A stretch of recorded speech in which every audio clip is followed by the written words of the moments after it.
What is going on, guys? Welcome to the Seattle Mariners franchise here on this channel.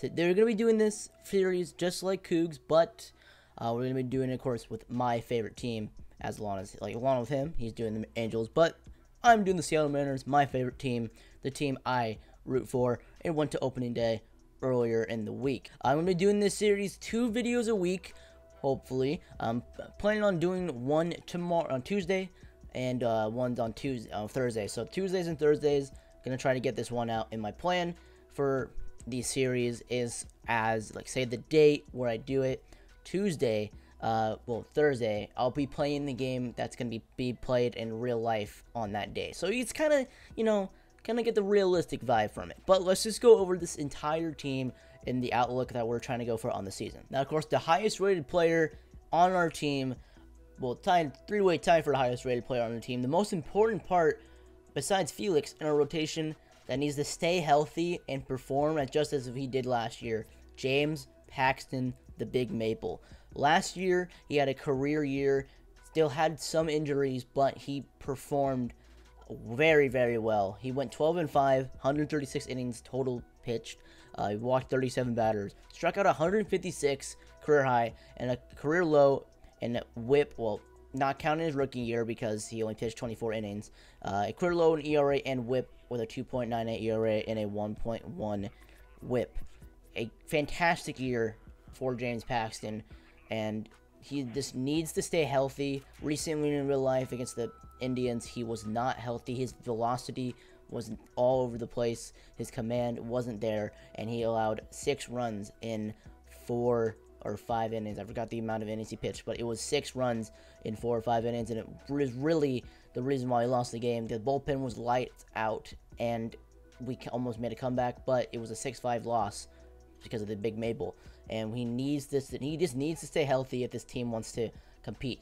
Of course, we're just going to go over the offseason requirements. We didn't really make a lot of moves. Our main offseason task was trying to get Shohei Ohtani, because the culture, Ichiro, Japanese culture in Seattle is huge.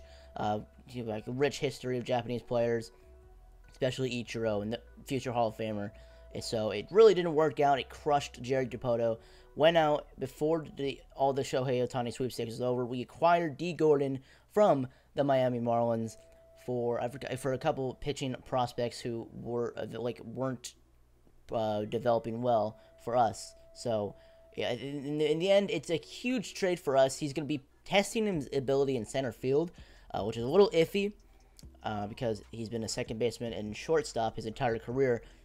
Transitioning into center field is not an easy task. He lives right next to Ken Griffey Jr., in Miami, so it's very, very easy to, not easy, he's got a lot of help from him in the offseason, and as you can see, he got a lot of hitting help as well in the offseason, as the game he played yesterday, on Sunday, where he did the Griffey drop, bat flip, and walk, and it was beautiful.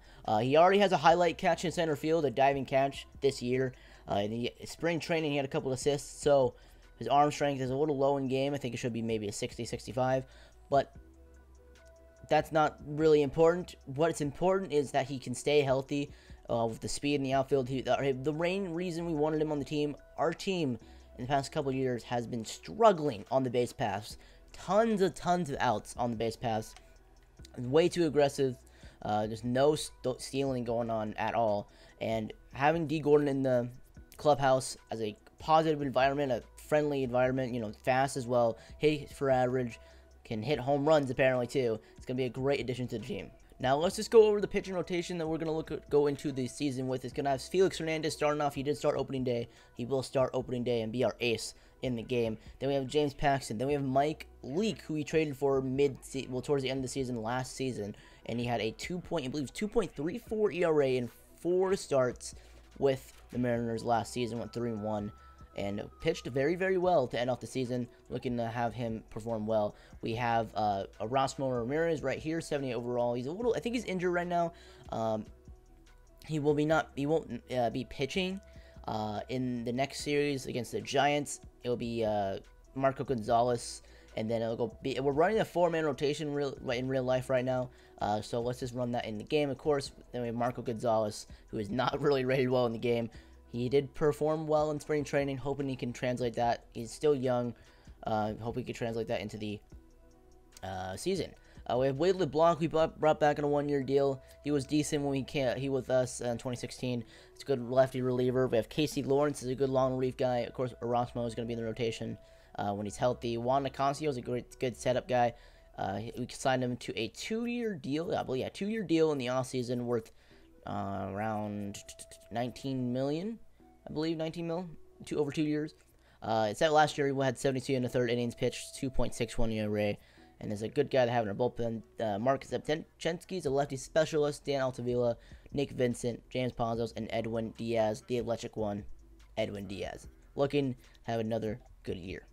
Now let's take a look at the lineup for opening day, of course, and all our lineups. We have D. Gordon leading it off. We have Gene Segura, Robinson Cano, Nelson Cruz, the boomstick, Kyle Seager, Mitch Haniger, who I'm telling you is going to have a stud season in real life, and he's going to go diamond. Mark my words. He's definitely at least going to go gold. Ryan Healy, trade for it in the off season. Hopefully to perform well. I'm looking to have Vogelback have a lot of at-bats in real life too. Both studs right there. David Freitas will be starting along with Mike Margima because Mike Zunino is currently injured in real life, and he will be. I'm trying to have it as realistic as possible, so we're not having Zunino's in AAA right now in the game. We're going to call him up when his injury is over. Now we have Ichiro as well in the 9th spot, who we brought back on a 1-year deal, of course, who already made a spectacular Robin home run catch earlier in the season. And then versus the International League guys, we're not having Cruz start at all, just like real life. Cruz will sit on the bench, and we'll have Mitch Haniger, Ichiro, and D. Gordon out there in the outfield. And I wonder, no, he's fine. Okay. Then, of course, lefty DH, really the same lineup. And then lefty no DH, really the same lineup. So let's just go over some prospects we have on the team real quick. Of course, if you sort by potential, we have Kyle Lewis. Drafted him in 2016. He looks like a stud. He had to deal with some injuries last season, and he's recovering them from. He recovered from them during the offseason, and he's already starting off well. Looking to have this guy develop really, really well. He was a B potential in the game on the OSFM, but I changed it to A because that's what it was last year, and he still has that potential, in my opinion. Of course, you have Jason Worth, not really a prospect at all, but he'll be probably coming up soon. We have Cameron Perkins, 27-year-old left fielder. We have a bunch of decent pitching prospects. Andrew Moore, Sam Carlson, Chase Young is not really a prospect. We have Julio Rodriguez. Ben Gamble is in AAA, of course, because he's injured. We have Oliver Jeske, who needs to work on his command, it looks like. Let's see. I don't think our team, the weak part of our team is that our farm system is not good at all. Let's see. We have Evan White, Seth, Eledge, Max Pub, just a lot of no-name guys. And our main prospect is Kyle Lewis. So we're really hoping he can pan out well because Cruz is 37 years old. Ichiro is 44. Guillermo Heredia is 27. D. Gordon's 29. Haniger's 27. These guys are getting older in age, and Julio Rodriguez can hopefully develop well, and same with Kyle Lewis and Braden Bishop, both wonderful guys in the farm system. So hopefully they can develop well. Again, we have Corey Kluber versus Felix Hernandez on opening day. And I think let's just stop slacking. Let's get right into it. MLB Network has baseball from the Emerald State, Safeco Field in Seattle. Opening night here in this brand new season between the Cleveland Indians and the Mariners.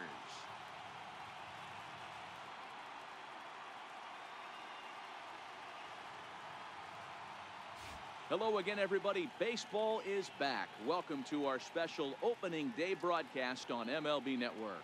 I'm joined by Dan Plesac. And Dan, as we get things going this season, it's pitching that has to be key if this team's going to have success.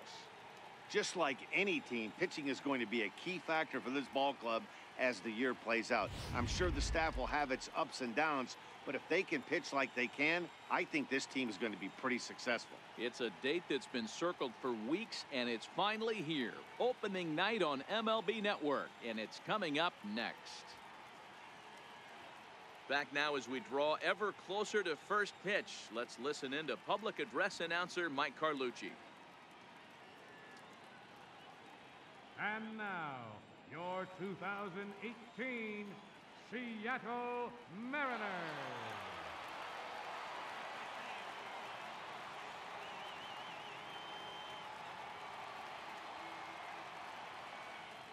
Now a moment here for the Indians' starting lineup.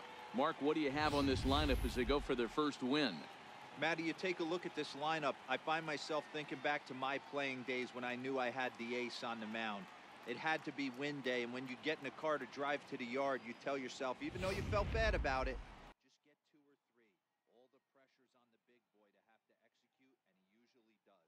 Look for this lineup to try and execute and score, manufacture 1 or 2 runs early in this one. All right, here we go. Beginning of the season. King Felix versus Rajai Davis. First pitch of the 2018 season is a strike in the lower right part of the plate. As a 92-mile-an-hour four-seam fastball. And let's get going. 0-2 count to Rajai Davis. King Felix going for the sweeping curve. Goes a little bit more inside than he would have hoped. But he gets the pop-up as Cano is under it in shallow right center field for the first out. We're going to skip ahead to the third batter of the game. Jose Ramirez gets his first hit of the 2018 season after coming off an insane 2017 season, looking to keep it going. 0-1 count to Edwin Encarnacion. Gets a changeup, rolling over to second to Cano, over to Heatley, and that's a clean top of the first for King Felix. Let's take a look at the Seattle Mariners opening day lineup. Here we go. It's D. Gordon in center field, Gene Segura, Robinson Cano, Nelson Cruz, the boomstick, Kyle Seager, Mitch Haniger, Ryan Healy, David Friedis, and Ichiro Suzuki. They'll have to face the former Cy Young winner, 2-time Cy Young winner now, and the 2016 Cy Young winner, Corey Kluber, who fell apart in the playoffs, looking to restructure his form in the 2018 season. Now here's D. Gordon, his first at-bat as a Seattle Mariner. You can see his stats down below what he did last year, an above 300 hitter. 1-1 count to D. Gordon. He fights off a sinker low and away into left field through the gap of Lindor and Ramirez for his first hit as a Seattle Mariner and his first hit on the season. Now here's Gene, the hit machine. On an 0-1 count, D. Gordon goes for his first stolen base as a Seattle Mariner, and he gets it on his first attempt. Look at the show check right here. A total distance of leading off of the bag of 12.9. Maximum speed, almost 20 miles per hour. Just gets in there. Great throw from the catcher. Now, 1-1 count. Cano hit a grounder that moved Gordon to third. And the boomstick, Nelson Cruz, doesn't go yard, but he gets an oppo hit, fights off a curveball, but in the middle of the plate, and scores the first Seattle Mariner run of 2018. Now, 0-1 count to Kyle Seager. He fights off an inside cutter. That'll be lined right into Edwin Encarnacion's glove. And that's the end of the inning. The Mariners get their first run of the 2018 season, and it's a 1-0 game. Now, top of the second. 0-1 count to Tyler Naquin. A fastball gets too much plate. It's going to hit that in the right center field. D. Gordon throws it into the cutoff man, thinking he's not going to go for 2, but he goes for 2, and he's in there safely. So, there's a run on second for 2 outs for Lonnie Chisenhall. As a fastball gets too much plate yet again, as he'll fight it off into right field, or pull it out, for a base hit. First run of the 2018 season for the Cleveland Indians. Now 1-1 count to Yan Gomes.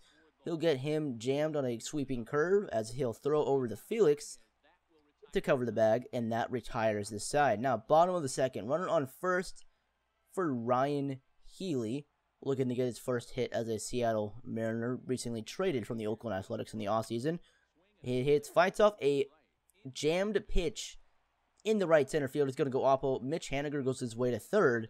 So there's runnings on the corners for now 1 out as David Friedis pops out with the 2-0 count, leading to Ichiro Suzuki as he grounds ball to Edwin Encarnacion. Only going to get 1 there as he applies the force at first, and the Mariners get an RBI on the Ichiro productive ground out. Now 0-2 count to Edwin Encarnacion with 2 outs in the top of the third with a runner on second. He gets a decent pitch to hit. He fights off a sweeping curve on the middle part of the plate into right field for a base hit. He's going to make it to a double just barely getting in there, and as he ties up the ball game for his second hit on the day. And he's looking really, really good to start off this season. Now, bottom of the third, 2-2 count to Robinson Cano. He gets a changeup over the plate, and he's going to fight that in the right field for his first hit on the season. Now here comes the boomstick, 2-0 count. He's going to hit that down the line in left field for an extra base hit. He's going to go into second for a double. Cano makes his way to third. And the Mariners are trying to push across some more runs against the last year Cy Young Award winner. As there's one out with runners on second and third in a tie game. Here is Kyle Seager, 0-1 count. The pitch to Seager, he gets a pitch that really shouldn't have been swung at, but he fights it up to the second baseman, allowing Cano to score, and as a productive out right there, we lead 3-2. Now here is Jason Kipnis, 0-1 count.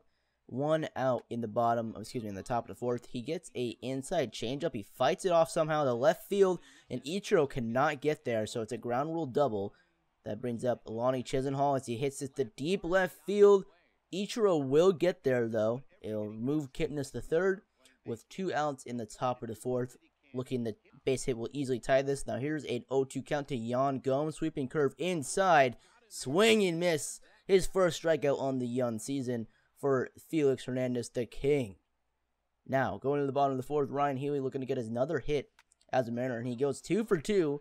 He is perfect on the season right now as he fights off another pitch to right field. Here is David Freitas. He hits a first pitch cutter, looks like, up the middle for a base hit. Now his runners on second and first for Ichiro with no outs, and on deck is D. Gordon on a 3-2 count. Kluber is already at 50 pitches in the bottom of the fourth. The Mariners are working him today. Ichiro gets a pitch low in the part of the zone. He's going to fight it off to left field for a base hit. It's just going to drop in front of Lonnie Chisenhall. And now the bases are loaded for Gene Segura, which D. Gordon did pop out. An 0-1 count. Gene Segura is going to hit a deep fly ball to center field. Rajai Davis is under it. Runner will easily tag up and score. Now Freitas is trying to go to third, and he's definitely going to be out, but the throw is offline, so he's safe right there. And that's all the stuff that Mariners will get across in the bottom of the fourth. 4-2 game now. 0-2 count to Jose Ramirez, and he gets frozen on a sweeping curve that just paints the corner for a great second strikeout on the season. Now 1-1 count to Edwin Encarnacion. He just fights off another pitch in the right center field for his third hit of the game. And an 0-2 count to Francisco Lindor, and a sweeping curve that got too much plate gets taken advantage of to the right field bleachers, and that is a tie game. Francisco Lindor coming off a year where he hit 33 home runs, a power surge indeed. It's a fantastic hitter, great fielder, a great young player, continuing to show his power as a 4-4 game, his first home run on the season. And he'll score Edwin and Lindor, of course. Felix now at 64 pitches. He has an 80 pitch limit on the day because of his recent injury in spring training. So you kind of want to limit that, as Ryan Healy in the bottom of the sixth immediately answers back with a home run into the Mariners bullpen, as it is his first as a Seattle Mariner, and he is 3 for 3 on the day. Have a day, Ryan Healy, in your Mariners debut. That home run extends our lead now. We take the lead 5-4. The Kluber's at 65 pitches on the day. This is not a normal Kluber start, as he is looking really, really off.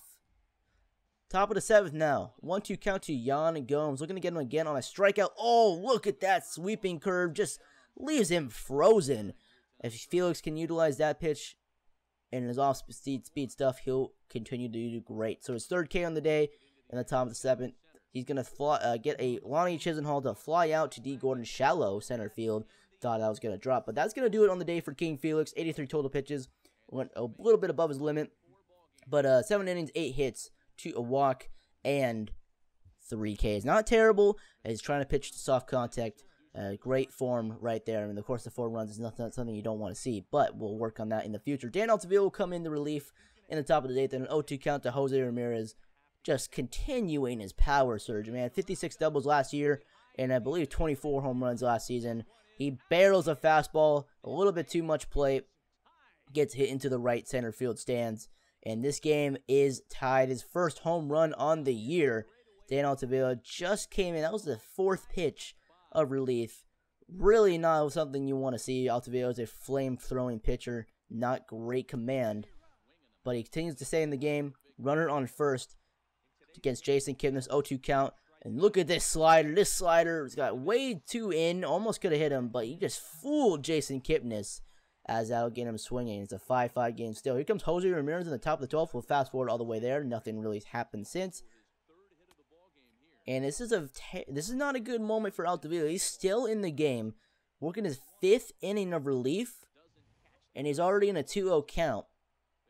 On 48 pitches, this will be his 48th pitch. A fastball away. Ramirez swings, and Gene Segura robs him of a base hit as he stops this game from going on more for the offense. I can see 24 total hits and 10 runs on opening day. A slugfest going on here in Safeco Field. Now he'll lead off the bottom half of the 12th after making that fantastic defensive play to rob Ramirez of a hit.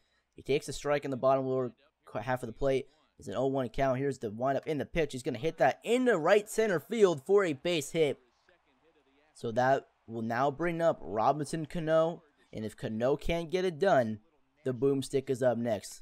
Fastball, 92 miles per hour, way above the zone. Not looking good.